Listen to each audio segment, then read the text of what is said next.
Hello everyone, I hope you are fine. So let's learn some new sentences. Sit on the chair. कुर्सी पर बैठो. Let me think again. मुझे दोबारा सोचने दो.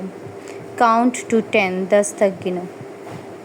I don't care. मुझे परवाह नहीं.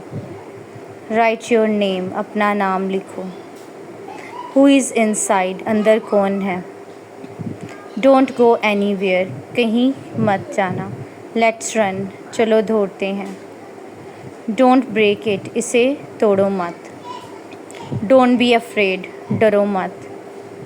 Keep smiling. मुस्कुराते रहो. Don't move. हिलना मत. Don't push. धक्का मत दो. Don't give up. हार मत मानो. Hold my hand. मेरा हाथ पकड़ो. Come inside. अंदर आओ. Don't touch it. इसे हाथ मत लगाना. Give me that. मुझे वो दो. Keep your bag here. अपना बैग यहाँ रखो. Open the door. दरवाज़ा खोलो. Open the window. खिड़की खोलो.